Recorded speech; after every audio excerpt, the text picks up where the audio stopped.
Aujourd'hui, on parle de la beauté. Pas celle qu'on voit, mais celle qu'on ressent.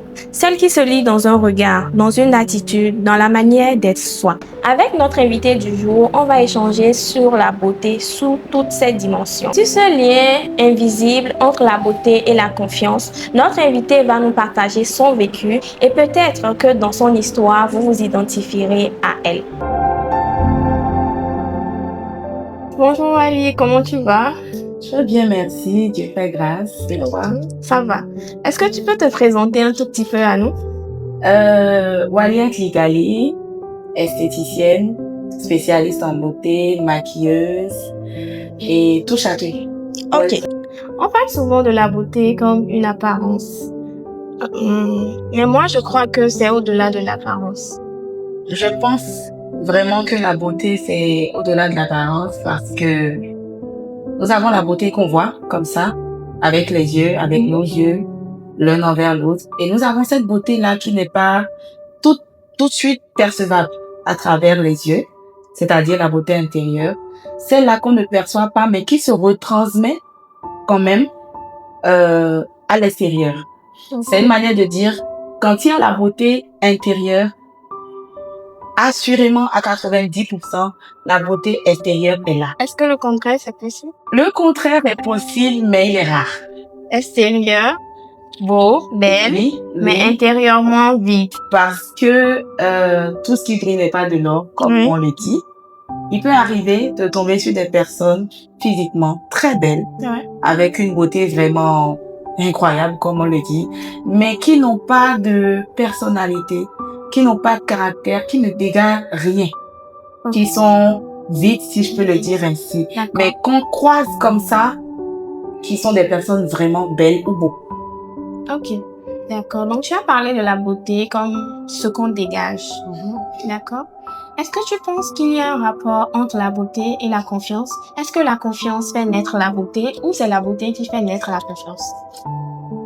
Pour ma petite expérience, je pense que la confiance en soi est le plus gros pilier, est le plus grand socle qui te permet d'être vraiment rassuré, d'être vraiment sûr de toi, que tu es belle, que tu es beau. Sans confiance en soi, il n'y a pas de beauté parfaite, il n'y a pas de beauté vraie qui existe. La confiance en soi, c'est la base. La confiance en soi, c'est, comment je vais dire, c'est comme un déclic, c'est comme une étincelle.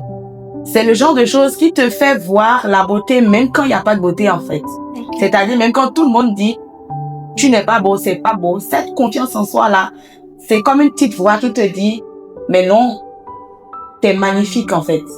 Du coup, tu n'as plus besoin d'attendre la validation des autres, d'attendre que les autres te complimentent pour savoir que tu dégages cette confiance-là qui te rend belle. C'est ça, hein? C'est ça, c'est exactement ça. Sans la confiance en soi, je pense que tu rates beaucoup de choses et tu passes vraiment à côté de beaucoup de choses. Il y en a beaucoup qu'on rencontre aujourd'hui qui forcent, qui veulent prouver. Petit exemple, pour une fête, je dois me parer des plus beaux vêtements, je dois me parer des plus beaux bijoux, des bijoux tendance, des accessoires tendance pour être dans le moule que la société veut de moi. Et c'est de plus en plus déstabilisant parce que des gens vont jusqu'à s'endetter par exemple pour se conformer à ce que la société attend d'eux. C'est comme je le disais tantôt, quand tu as confiance en toi, quand tu as une confiance en soi vraiment développée, tu n'as plus absolument rien à prouver. Mais je pense quand même que il y a des gens qui sont assez beaux ou assez belles, mais comme je l'ai dit tout à l'heure, qui ne dégagent rien. Quand tu les vois, tu les rencontres, c'est waouh. Mais la minute d'après, tu te dis mais il y a un truc qui manque. Cette personne-là n'a pas confiance en elle. Et cette confiance en soi, souvent aussi, a un frein qui nous ralentit, qui ne nous permet pas de nous affirmer. Et pour revenir à ce que tu as dit, je pense que il y a un adage qui dit la beauté se trouve dans la simplicité. Ça, c'est vrai. Et tu as le cas d'ailleurs parce que tu es très belle. Merci. La beauté se trouve dans la simplicité et on n'a pas besoin d'en faire autant. Et je pense que c'est cette manière de se comporter, essayer de se parer de tout un tas de choses, les plus beaux vêtements, les plus beaux bijoux, comme tu l'as dit tout à l'heure, c'est justement une manière de communiquer et de dire à l'entourage, je n'ai pas confiance en moi, je suis pas sûre de moi. Et c'est avec tout ce que vous voyez là que j'arrive à combler le vide, que j'arrive à combler les lacunes. On a réellement comme l'impression, pour ceux qui ont un mindset vraiment développé, on a vraiment l'impression quand on voit ces gens-là, c'est du proving, comme on aime le dire. Mais qu'est-ce qu'elle veut prouver? Sans ça, Oui, c'est l'effet de mode. il faut pas suivre la mode bêtement. C'est l'effet de mode. Moi, Je je suis dirais que désolée. c'est l'effet de mode. Et aussi, comme tu l'as dit, l'absence de piliers intérieurs qui te rassurent de ce que tu es. D'accord? C'est ça, en fait. Mais je trouve quand même que on n'a pas besoin d'en faire autant pour montrer ce qu'on est, pour dire qui on est, pour dégager quelque chose. Je pense que quand on se comporte comme ça, c'est tout l'effet contraire. Bien sûr. C'est tout l'effet contraire. Ça sert à rien de se charger, de s'empiffrer pour montrer que voilà, je suis arrivée, je suis belle, je suis beau. Je suis désolée, mais ça marche pas. En tout cas, pas avec moi. Dis-nous, Wally, comment est-ce qu'il fait? En 2 mots ou en 2 suggestions, en 2 points. Comment est-ce que on peut développer sa confiance en soi? Déjà, pour développer sa confiance en soi, c'est pas facile. C'est un exercice très difficile, très houleux. Il faut être très résilient.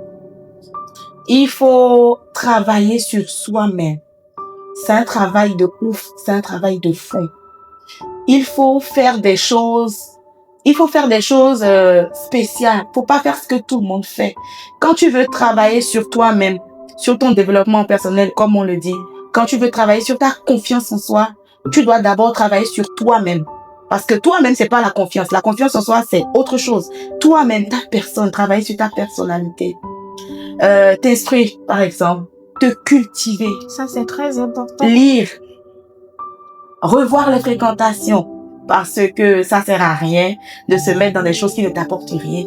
Que ce soit physiquement, que ce soit dans les activités que tu mènes. T'adonner à des choses qui pourront vraiment t'apporter quelque chose, te façonner. Te cultiver, sortir, apprendre, découvrir. Surtout, te reconnecter à ta spiritualité. Tout ça, c'est un lot de choses qui te permet d'avoir confiance en toi. Avoir du temps pour toi, te célébrer, te féliciter, te regarder, pouvoir te parler. Fais des exercices. C'est tout un tas de choses. Et je tiens à le dire et je le redis, c'est pas facile. C'est facile à dire, je le dis comme ça, mais c'est pas facile à le faire. C'est très compliqué. Il faut avoir du temps pour soi. Comment je vais dire? Trouver des temps où se ressourcer, se retrouver seul, inspirer, expirer, c'est beaucoup de choses. Oui, c'est très long. C'est très long, c'est un processus de ouf, mais c'est pas impossible. Ceux qui l'ont fait, ils ont juste des résultats. Ceux qui sont en train, je leur souhaite quand même du courage, c'est pas facile, mais c'est très important de le faire. C'est important d'arriver à cette étape parce que avec la confiance en soi, tu peux faire trop de choses. Ouais. Tu peux faire des choses incroyables. Yes. Donc, pour ma part, c'est un peu ça. D'accord.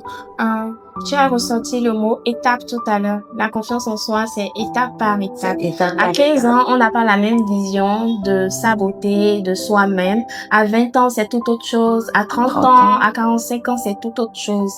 Quelle est ta vision? Est-ce que toi, ta vision de ta personne, de ta beauté intérieure et extérieure a changé au fil du temps? Non. Je dirais que je suis quand même quelqu'un qui est resté fidèle à moi-même depuis mon jeune âge. Je suis restée très fidèle à moi-même. Comme tu l'as dit, à 15 ans, c'est pas pareil. Mais je pense que l'éducation joue aussi un grand rôle. Dans cette histoire de confiance en soi. L'éducation joue un grand rôle et ça me permet de faire un petit clin d'œil aux parents, même si je suis aussi parent. Ça me permet de faire un petit clin d'œil aux parents et de leur dire qu'ils ont une grosse part de responsabilité dans cette histoire de confiance en soi là. Je ne dis pas qu'ils ont à faire tout le travail, mais ils ont vraiment à mettre la main à la pâte et à aider les enfants, comme tu l'as dit par exemple à 10 ans, à 15 ans, parce que il y a les blessures qui traînent, qu'on garde, qu'on n'arrive pas à guérir, qui nous suivent. À 15 ans, si tu traverses une étape difficile, les parents ont été impliqués, les parents n'ont pas su te recadrer, n'ont pas su te soutenir et que tu as traîné ça 5 ans après, 10 ans après, ça te rattrape, tu n'as pas idée en fait. Tout de suite, tu te rends pas compte que c'est ça. C'est au fil du temps, tu te dis, mais attends, c'est quand même des années en arrière qui est en train de me mettre en péril comme ça. Donc, il y a l'éducation qui joue un grand rôle. C'est vrai qu'en Afrique, c'est pas facile. On essaye quand même aujourd'hui de rattraper la course, mais c'est pas facile en Afrique. Il y a les parents qui doivent faire un gros travail au niveau des enfants. Essayer de leur inculquer les bonnes valeurs, les apaiser, les comprendre, les écouter, les motiver, leur dire, tu peux, tu es une héroïne, tu es, en fait, il n'y a pas mieux que toi. C'est ce genre de choses-là qui travaille l'esprit de l'enfant, qui le forge et petit à petit, il continue avec ça. Moi, ma vision n'a pas changé. Ma vision n'a pas changé, elle est restée la même. Il faut rester soi-même, surtout. Il faut rester connecté à Dieu. Ça revient toujours. Pour moi, la spiritualité, c'est quelque chose que je ne peux pas éviter. Et tout le monde devrait s'adonner à ça. Je ne parle pas de religion. C'est différent. Je parle de spiritualité. Donc, rester soi-même, rester connecté à Dieu et tout simplement vivre. En effet, notre environnement ne nous permet pas, en tout cas notre culture, je pense, ne nous permet pas vraiment d'extérioriser nos émotions. Les hommes n'ont pas le droit d'être faibles. J'entends dire même que les hommes n'ont pas le droit de pleurer. Pour gagner sa confiance, pour développer sa confiance en soi, il faut déjà guérir de ces blessures. Des blessures qui peuvent être parfois des interdits, des non-avoués, des choses qui ont marqué l'existence de ces personnes-là. Mais si l'environnement ne permet pas d'extérioriser nos émotions, comment est-ce qu'on peut guérir de ça? Le premier pas à faire, c'est de changer d'environnement si c'est possible. S'il y a possibilité, tout de suite, il faut changer d'environnement. Mais ce n'est pas évident. C'est pour ça que j'ai dit si c'est possible, s'il y a possibilité, il faut changer d'environnement.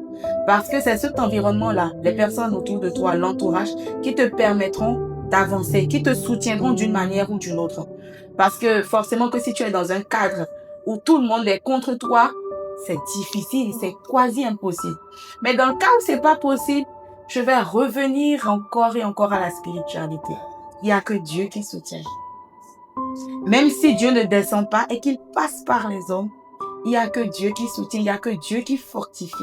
Parce que quelqu'un qui se retrouve dans une situation comme ça, dans un environnement comme ça, est faible. Et la force dont il a besoin n'est pas une force humaine, c'est une force spirituelle. Il n'y a que Dieu qui puisse régler cette situation-là. Et pour ça, tu as besoin de te concentrer sur toi-même. D'essayer tant bien que mal de faire fi à tout ce qui se trame autour de toi. C'est pas facile, mais tu es obligé d'essayer. Il faut quand même essayer avant de dire j'ai essayé mais j'ai pas pu, ça n'a pas marché. Donc se reconnecter à Dieu. Avoir vraiment des séances de ressources, se ressourcer, être connecté à la nature surtout. S'il faut même par moment sortir de cet environnement, vu qu'il n'y a pas déjà possibilité de changer d'environnement, on peut quand même faire des allers-retours, aller à des endroits où retrouver son calme, être en communication, vraiment en étroite communication avec son esprit, son âme. Ce n'est que comme ça qu'on rencontre l'âme de l'être suprême. Et ce changement-là, ce déclic-là, cette énergie, parce que oui, Dieu c'est une énergie, il n'y a que cette énergie qui te permet, au fil du temps, au fil des jours, à te reconstruire. Même cet environnement dans lequel tu es qui n'est pas favorable, cet environnement-là te verra changer et ne pourra plus rien contre toi. C'est ce qui s'est passé avec toi? Un peu, quand même. Est-ce que tu peux nous en dire un peu? Un peu quand même. Moi, je vais pas abuser. J'ai pas eu une enfance hyper difficile, mais mes parents se sont quand même séparés assez tôt. Et j'avoue que ça m'a un peu affectée. Ça ne m'a pas affectée sur le coup, mais au fil des années, j'ai ressenti le vide. J'ai rencontré les lacunes. Je ne leur en veux pas. Ce sont des adultes, ils savent ce qu'ils font. Mais moi, ça m'a quand même touchée d'une part. À un moment donné, c'était très houleux, c'était très mitigé. J'étais super partagée, j'étais super disputée. Et il m'arrivait des jours où je m'asseyais et je me disais, qu'est-ce que je fais? J'en suis où en fait? Je dois écouter qui? Je dois aimer qui plus que l'autre? Je dois aimer maman, je dois aimer papa. Papa dit maman n'est pas bien. Maman dit papa n'est pas bien. Qu'est-ce que je fais là? Et j'avais en griffe une maman, bon pas j'avais, j'ai une maman en griffe très, comment je vais dire, avec un caractère très fort. C'est le genre de maman, tu lui ramènes pas n'importe quoi. Tu lui dis pas n'importe quoi. Même quand tu as envie, tu peux pas. On est en Afrique. Bien sûr. Tu peux pas. Il y a des moments donnés, j'avais tellement envie, j'avais vraiment envie de l'aborder, de dire, mais attends. Des fois même, je prends l'élan comme ça, j'arrive, et puis il y a l'esprit qui me dit, faut te retourner, c'est pas la peine. À un moment donné, j'ai commencé quand même à avoir des fréquentations, des amis, je sortais, c'est vrai, il y avait l'école, il y avait l'entourage, je rencontrais des gens, mais j'avais cette foi. La foi m'a beaucoup aidée. Je n'y connaissais pas grand-chose, j'étais encore super jeune, mais j'avais toujours ce côté de Dieu va m'aider, Dieu est là avec moi, et j'avais toujours cette, comment je vais dire, ce sentiment-là d'avoir quelqu'un à côté. Moi, je le ressentais réellement. Et à chaque fois, tu te tournais vers... Et à chaque fois, je me tournais, je me disais, bah, écoute, c'est peut-être un peu dur, mais ça va aller. Mais moi, moi, personnellement, je pense que c'est beaucoup plus la vie et ma spiritualité qui m'a éduquée. Moi, je le dis toujours, c'est vrai, mes parents m'ont éduquée, mais bon, c'est l'éducation que toi et moi, voilà. Je me suis auto-éduquée, mais avec la main de Dieu, avec la main spirituelle. Et à un moment donné, j'ai vraiment commencé à comprendre que si je continuais sur cette lancée, franchement, limite, j'aurais une belle vie, quoi. Et j'ai continué comme ça. Jusqu'à ce jour, je ne fais rien sans la positivité, sans la foi, sans l'énergie spirituelle, sans Dieu, tout simplement. Et je m'en suis quand même bien sortie aujourd'hui. Ça va, par la grâce de Dieu. Mes parents se portent très bien, même s'ils ne sont plus ensemble. Le courant passe, il y a l'harmonie, et puis ça va. Ce petit volet-là que tu as abordé tout de suite, parfois je veux même aller vers ma mère pour lui parler et je me retourne tout simplement parce que c'est pas possible. C'est pas possible. Et beaucoup de personnes sont dans ce cas-là. Moi-même, j'ai été dans ce cas-là. Je n'ai pas pu dire à ma mère quand j'avais mon premier copain, je n'ai pas pu lui dire telle ou telle chose. Et tu penses que ça devrait rester inchangé?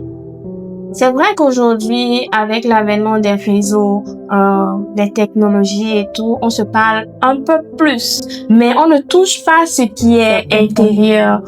Moi, quand je me sens mal, tu sais ce que je fais la plupart du temps? Je vais mettre mon argent dans des choses qui, en temps normal, ne me préoccupent pas. Je vais mettre mon argent dans des soins capillaires, dans des soins du corps, dans des petits plaisirs, d'accord, beauté, qui me font me sentir bien, qui me redonnent confiance en moi-même. Je pense que la beauté permet aussi de guérir de ces blessures intérieures. Et en guérissant de ces blessures, comme tu l'as dit, on gagne en confiance. Donc la beauté, se chérir, s'embellir, se chouchouter, ça rajoute quelque chose en plus à la confiance. Quand tu te mets devant le miroir, se sentir belle, être rassurée de sa beauté, c'est vraiment un gros pas, parmi tant d'autres pas, pour la guérison. Il est important, quand on se sent mal, de faire ce qu'on aime.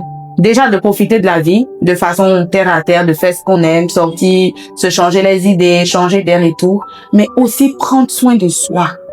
Le bien-être personnel. Intérieurement, à travers la spiritualité, s'instruire, se cultiver, et aussi prendre soin de soi d'une manière ou d'une autre.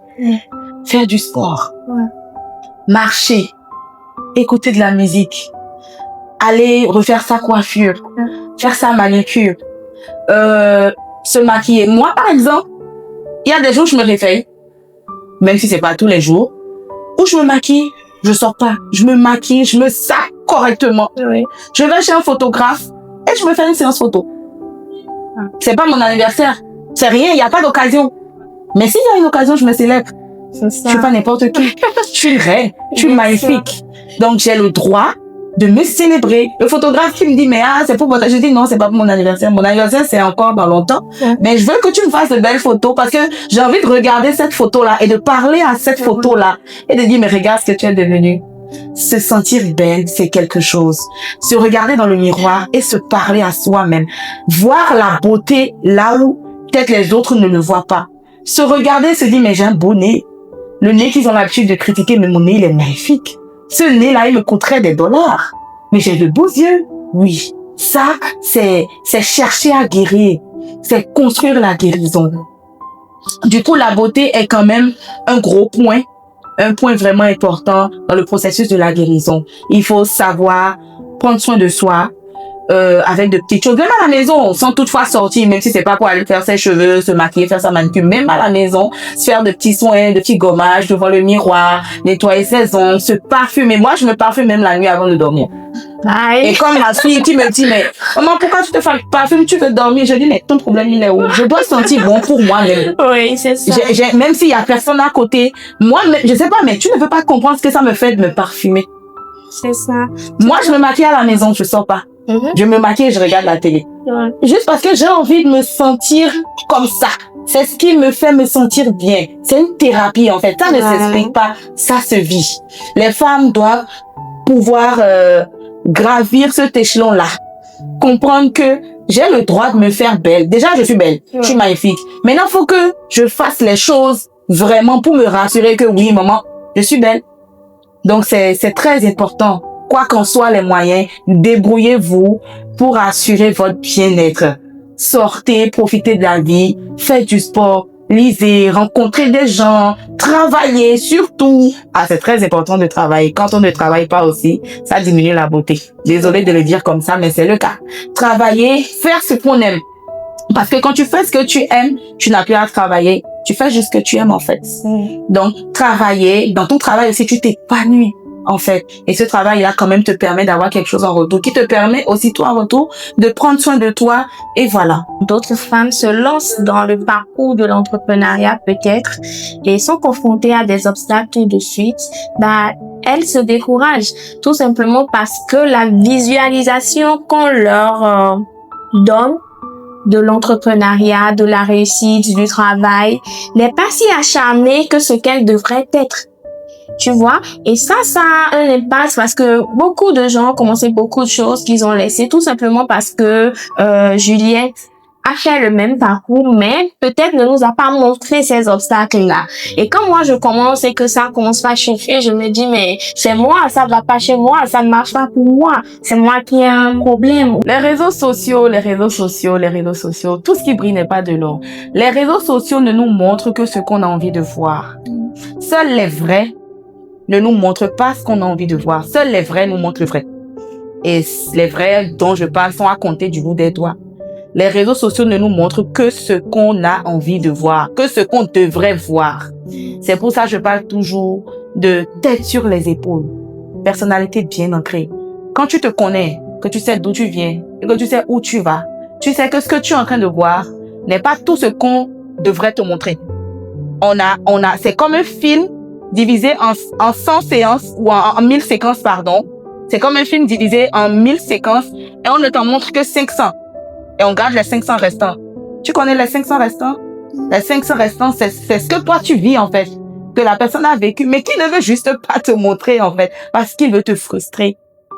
Il veut te donner à réfléchir, il veut te donner du fil à retordre, et tu tombes malheureusement dans le piège. Oui. Une fille présente cet article et elle dit, mais je viens de démarrer mon business.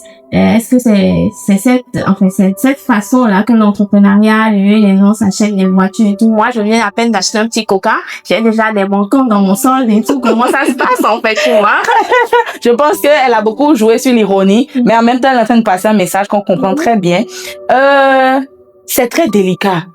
C'est vraiment délicat. Il faut savoir faire la part des choses. Il faut savoir faire le tri.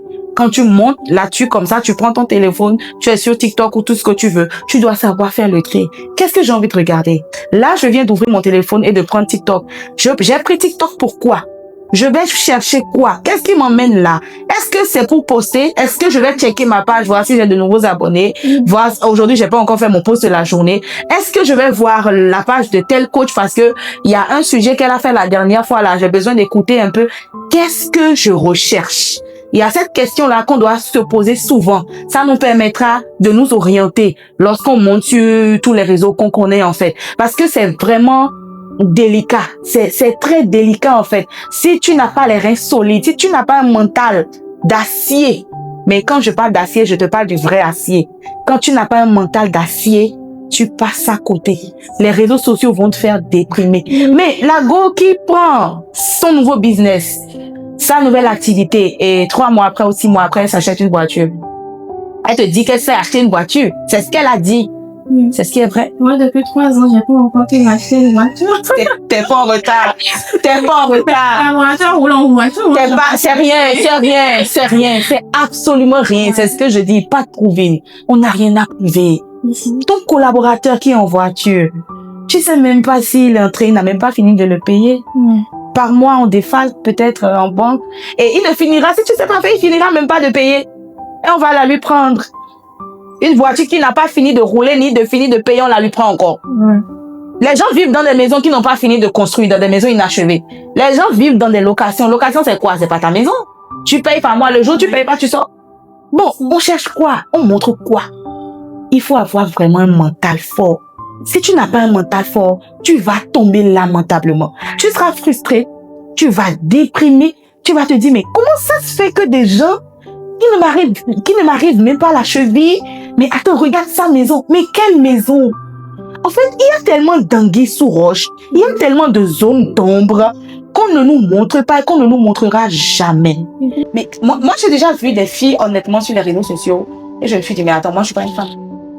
Ça, c'est des femmes. Et c'est même fille que j'ai rencontrée dans la vraie vie, je me suis dit, mais attends, je suis plus belle. C'est quoi ça?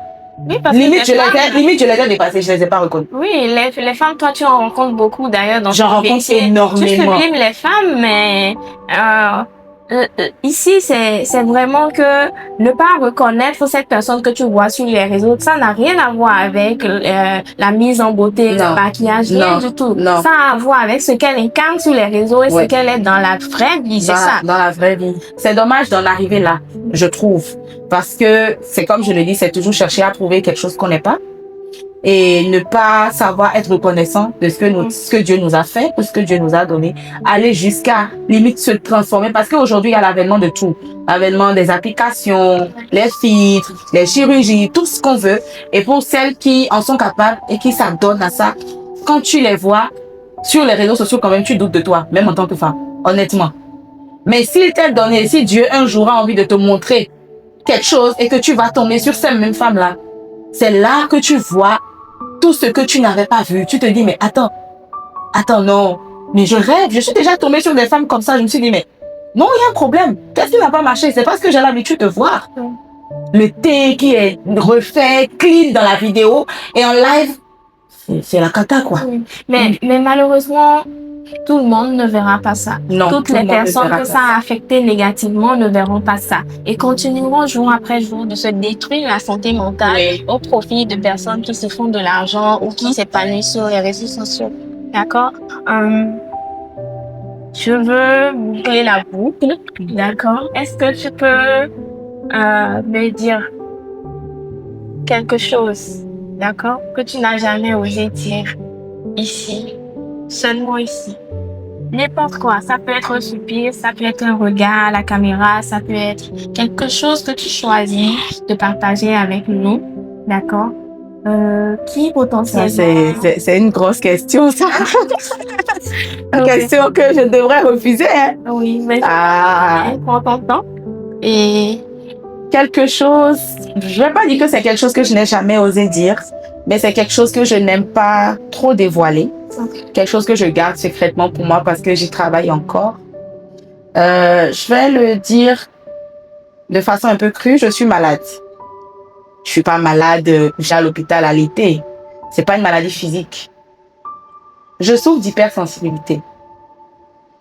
Mais vraiment poussée. Ça ne se voit pas. Ça ne se sent même pas. Mais je souffre d'hypersensibilité. Je ressens les choses trop fortement. Je les exprime trop fortement. Des choses que d'autres ne ressentiraient pas forcément ou pas de la même manière. Je suis très tactile. Je suis très sensible. Mais je suis sensible à un point où c'est incroyable. Je ne le dis pas souvent. Ceux qui me connaissent, les personnes les plus proches de moi le savent. Parce que je suis vraie. Je mets pas de masque et tout. Je suis quelqu'un de très gentil, très jovial. Je rigole tout le temps.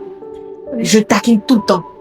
En fait, je suis tout le temps dans une vibe incroyable. C'est que quand je parle quelque part, il faut qu'on m'appelle. C'est là, non. Moi, je n'aurais pas pu imaginer ça, par exemple, tu vois. Tu vois, Et tu as sorti mon secret. Ça me Les gens ramène- l'amoureux dans le pays. Non, ça ramènera, d'accord, tes interlocuteurs ou les gens à s'auto-analyser C'est- eux-mêmes. Parce que à chaque fois que tu poses un acte, tu transmets, en fait, ce qui est à l'intérieur de toi à l'autre. ça. Je ne te comprends pas. C'est pas possible que c'est pas possible que tu te fâches pour un petit truc comme ça. C'est toi-même qu'il faut analyser d'abord. Tu comprends un peu? De toute façon, il y en a que je comprends. Merci d'être resté jusqu'à la fin de cette émission. Et vous donc, comment vous percevez la beauté? Dites-le nous en commentaire et n'oubliez pas de vous abonner à plus d'émissions.